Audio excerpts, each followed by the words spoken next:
कांग्रेस ने अपनी नीति के अंदर कुछ बातें निर्धारित की जो हम जनता के बीच जाके कह सकते हैं कि आप हमें क्यों वोट दें।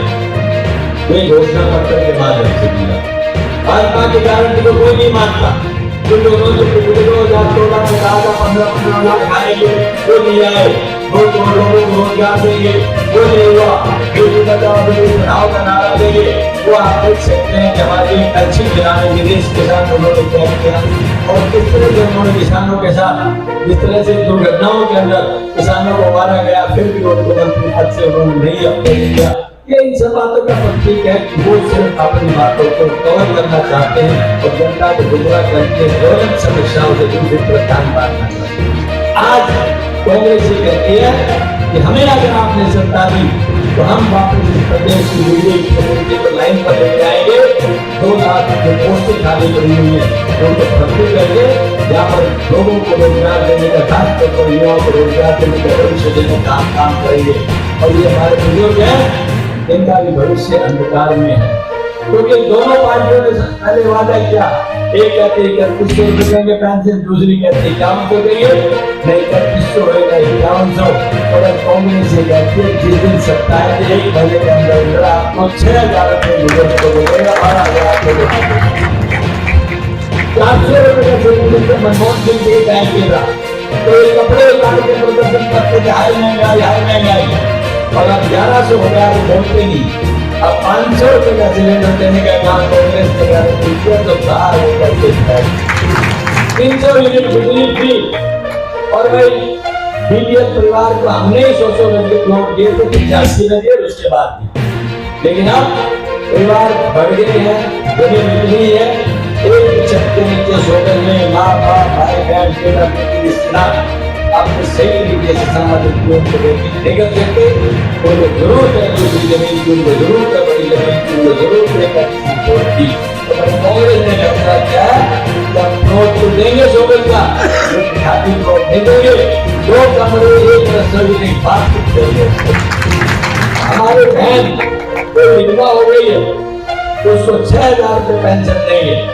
हमारा कोई साथी विकलांग हो गया है उसको भी 6000 देंगे। और कोई भाई बहन हमारे 18 साल 40 साल के बच्चे हैं, शादी नहीं हुई है, उसको बहुत समस्या है, उसके बाद कोई साधन नहीं है, उसको 2000 रुपये महीने में दिया करेंगे ताकि कम से कम को मिल सके। इसके अलावा जीवन के अंदर पहली दिन गाया अगर शरीर सुखी है तो सब कुछ सुखी है, वरना आपके सब साधन जीरो हो जाते हैं। तो जब जरूरत पड़ती है उसको मैंने बहुत से लोगों को दम तोड़ते हुए देखा है, बहुत से पहले मरते हुए देखा है, हर मरते हुए देखा है। ये बड़ी बीमारी से ग्रस्त हो जाते हैं, जब हॉस्पिटल जाते हैं तो हॉस्पिटल डॉक्टर बताता है इसके इलाज में तो 10 से 15 लाख 30 लाख लग सकते हैं। और वो घर आता है कि सरकार से अगर कोई मिल भी जाए मतलब तो 5 लाख तक की लिमिट है और बाकी मेरे पास पैसा नहीं है तो प्रधानी के आंसू बहाकर पल पल मरते हुए हम अरिंदा करके चला जाते हैं। कांग्रेस पार्टी ने फैसला लिया है भगवान न करे ऐसी किसी को जरूरत पड़े क्योंकि हरी बीमारी किसी से पूछ कर नहीं आती, लेकिन जरूरत पड़ भी जाए तो 25 लाख रुपए तक का ये कुछ ऐसी चीजें हैं जो कांग्रेस ने कही है वो करके दिखाएगी। ओपीओ से अदर पेंशन की एक भाई 58 साल और 60 साल की उम्र में रिटायर होता है, वो सोचता है रिटायर होकर मेरी ग्रेजुएटी के पैसे आ जाएंगे, मुझे रेगुलर पेंशन मिल जाएगी, इस खाने से मैं आज शांति से जीवन बिताऊंगा, मेरे बच्चे सेटल हो गए नहीं हो पैसे देने में दे दूंगा। लेकिन जब उसे लगता है कि हमको तनख्वाह बंद हो गई, पेंशन है नहीं तो मेरा भविष्य क्या, जमीन है नहीं, व्यापार है नहीं, वो अब खुद आदमी रिटायरमेंट के बाद मायूसी में चला जाता है क्योंकि उनकी ओल्ड पेंशन स्कीम बंद कर दी गई। कांग्रेस ने फैसला लिया जहां हमारी सरकारें हैं, हमने पहले फैसला लिया हरियाणा में सरकार आएगी तो आपके सबसे पहले ओपीएस को लागू किया जाएगा, वापस आपको बताना चाहता हूँ साथ ही हमारी ऐसी घोषणाएं की जो हम अपने क्षेत्र के लिए करना चाहते हैं क्योंकि हमारे बेरोजगार एक नंबर है। तो भाई कैसे आपका राज आएगा ये तय है कि कांग्रेस की सरकार बनने जा रही है, तो भारी बहुमत से हरियाणा में कांग्रेस की सरकार बनने जा रही है और उस सरकार के बनते ही हमारी पहली मांग कोई होगी तो वो होगी IMT पुराना जवाब हमारे यहाँ को उद्योग आ जाए और हमारे बच्चों को रोजगार मिल जाए। दूसरा है मेडिकल कॉलेज, तो सेंटर का किया हुआ था। जब अर्जुन सिंह जी फाउंडेशन आए थे तो उन्होंने यूनिवर्सिटी के अंदर कहा था कि इसमें मेडिकल कॉलेज और सेंट्रल स्कूल भी इंक्लूडेड है, तो ये सरकार ने मुझे सेंटर को बना दिया। बहुत बार हमारे पत्र लिख करके पत्रकार के माध्यम से तो बताया भी है कि आप हमारे यहाँ मेडिकल कॉलेज है, ये सख्त जरूरत है। लेकिन सरकार को स्वयं पत्र का जवाब देंगे, हम प्रयास कर रहे हैं, अभी सरकार ने पूरा नहीं किया है, हम फिर प्रयास करेंगे कि वो मेडिकल कॉलेज हमारे यहाँ पर आ जाए। के बाद ऐसा ये है कि जिले का नाम नरेंद्र हेडक्वार्टर रखना हो, भाई हमारा प्रयास है कि आपका राज बनते ही नरेंद्र अलग जिला और कानपुर बड़ा बड़ा भाई अलग जिला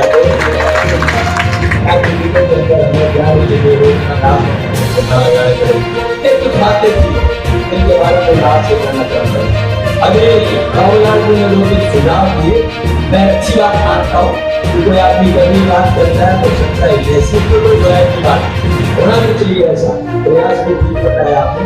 लेकिन मैं आपको याद दिलाना चाहता हूँ, आपने कहा 5 साल में जनसभा नहीं की, पहली बात तो चुनाव जीतते ही धन्यवाद बोल गया था, और दूसरी बात है भारत जोड़ो यात्रा प्रदेश, और मैं भारत जोड़ो यात्रा के लिए यहाँ पर फिर उसके बाद हाथ से हाथ दो, उसके अंदर भी मैं यहाँ पर आया था। 3 उदाहरण तो मैं आपको बताया था जो सीधा सीधा आप लोगों से आपको और अलग है कि आपसे संपर्क नहीं हो पाया और या आपको कैसे नहीं हो पाया,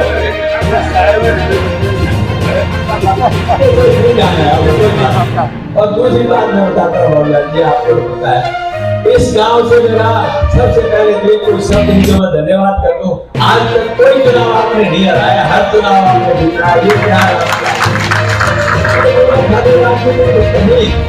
मेरा पारिवारिक रिश्ता है, हमारी माँ बहन बेटी हमारा एक ऐसा रिश्ता है जो खूब रिश्ता है, इसलिए उन लोगों ने नाराजगी है तो भी और राजी है तो भी हमेशा आशीर्वाद देते लेकिन मदद किए। मैं पुनः सारे भाइयों से सभी बुजुर्गों से करता हूँ, ये वक्त है तो सरकार बन रही है और सरकार में आपको हिस्सा लेना था कि हमारे बच्चे में पूरे हो और आगे के भविष्य के लिए हम कुछ काम करके दिखाए। सत्ता में शामिल होना जरूरी है, तो अपने हकों और अधिकार का फैसला करें। एक चूक हमसे पार्लियामेंट के इलेक्शन में हुई थी, उस चूक को सुधारने के लिए कितने भारी मतों से आप यहाँ से चुनाव करके भेजेंगे, मैं गारंटी से कहता हूँ कि उससे कई गुना मदद के साथ आपके साथ आकर चुनाव की पगड़ी आपने किए, उस पगड़ी का मैं विश्वास दिलाता हूँ कि उसका मान सम्मान हमेशा ऊंचा करके रखूंगा।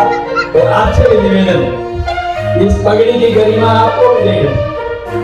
नेता एक दिन में नहीं बनता, नेता को बनने में 10 साल लग जाते हैं, इसलिए आपको भी देखना है इस पगड़ी की लाज और गरिमा के लिए हमें जो चाहिए वो आपके मन में है और आपके मन में है वो आगे आने वाले समय में है। इसीलिए फैसला कर दिया, मैं गारंटी से कहता हूँ कोई ताकत आपको नहीं रोक सकती और बड़े भारी परिणाम के साथ में आपको साथ मिलेगा। ये मैं आपको कहना चाहता हूँ। आप सबका बहुत बहुत धन्यवाद। जय हिंद, जय भारत। 10 साल पहले का कांग्रेस का राज और उसके बाद 10 साल का भारतीय जनता पार्टी है। भारतीय जनता पार्टी ने सत्ता हासिल करते ही बहुत सारे वादे जो किए थे उन सबको भुला दिया। 2 करोड़ लोगों को रोजगार देना, 15 लाख रुपए खाते में डलवाना, अच्छे नहीं ले जाना, महंगाई को खत्म करना, रोजगार देना, बेटी बच्चों बेटी पढ़ाओ जैसे लाने देना। और इन 10 सालों में आम आदमी कर्मचारी है, व्यापारी है, किसान है, मजदूर है, और चाहे कोई आदमी इस देश के अंदर अपने प्रगति और विकास के रास्तों को भारतीय जनता पार्टी जोड़ता था, निराशा और निराशा से जो नए नौजवान करते रहे मैं किसान की हालत आपके सामने है। इधर 3 काले कानून पास किए 14 महीने तक दिल्ली में घटा बैठा 700 किसानों का कोई सावले नहीं, फिर सरकार उत्तर प्रदेश का चुनाव है, इसलिए उन्होंने उसको वापस ले लिया, लेकिन आज तक क्या यही अच्छे दिन थे?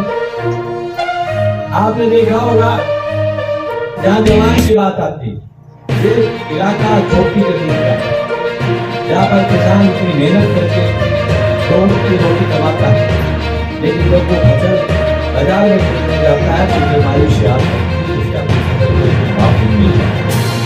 फिर सोचता है चलो ये तो फसल है वो है, एक भाई एक बच्चा हमारा फौज में भर्ती हो जाएगा, कम से कम उसके आगे पैसे हमारे आज उस फौज को भी अच्छा पक्का कर दिया। क्योंकि अग्निवीर जैसी योजना भी जिसका हरियाणा के नहीं हिंदुस्तान में मैं समझता हूँ कोई फायदा नहीं। क्योंकि 18 साल का बच्चा जब भर्ती हो और अगर वो 75% रिजेक्ट में आ जाते हैं, 100 में से 75 को वापस भेजने तो उसके पास विकल्प क्या है? 4 महीने में उसकी जिंदगी का एक ऐसा अग्निवीर आता है जो आगे नौकरी नहीं मिल पाती क्योंकि उसको एक्सीडेंट में बेनिफिट नहीं, पेंशन नहीं मिल पाती क्योंकि उसको प्रोविजन नहीं, प्रमोशन और उसका रिजर्वेशन उसके नहीं मिल पाती क्योंकि सरकार ने एक तरह से 31 फौज के नाम से भर्ती की। अब आप ये बताइए जो बच्चा उज्जवल भविष्य की कामना फौज के लिए करता हो और वो कहीं कुछ करता हो फिर बात आई संविधान, इन्होंने संविधान को अपनी मर्जी से बदलने का प्रयास किया।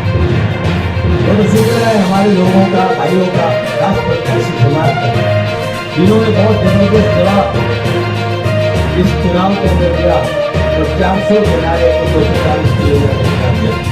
और आज मुझे बात सिद्ध से मालूम हो चुकी है कि इस देश में तानाशाही नहीं चलेगी, 75% के अंदर लोगों की भावना चलेगी। और भावना आपके पास 5 तारीख को आपको फैसला करना है कौन पार्टी कौन नेता आपका हक रखता है, लेकिन हमारा फर्ज है कि जोड़ और दोष आपको पता है। भारतीय जनता पार्टी ने 10 साल में क्या किया आपको पता है और कांग्रेस ने क्या किया वो आपको पता है। तो तुलना लेकिन हम घोषणा पत्र की बात करें तो कुछ मूलभूत सुविधाएं हैं जो कांग्रेस ने दी है, भारत करती है। उसमें सबसे पहले है इन्होंने तो बुढ़ापा पेंशन 3100 गई थी लेकिन 3000 हुई, आज 3100 नहीं हो पाए। कांग्रेस 6000 एक बुजुर्ग को पेंशन देगी, दोनों बुजुर्गों को 12,000। हमारी ये मार बहन यहाँ पर बैठी है, सुबह जब चूल्हा जलाती है तो गैस याद आती है। 2004 में जब मनमोहन सिंह जी प्रधानमंत्री थे तो 400 रुपए का सिलेंडर होता था और यही भाजपा के लोग कपड़े उतार करके घुमाते थे, ये देखो महंगाई मार दिया महंगाई, आज 1100 रुपए का होगा, बोलता नहीं।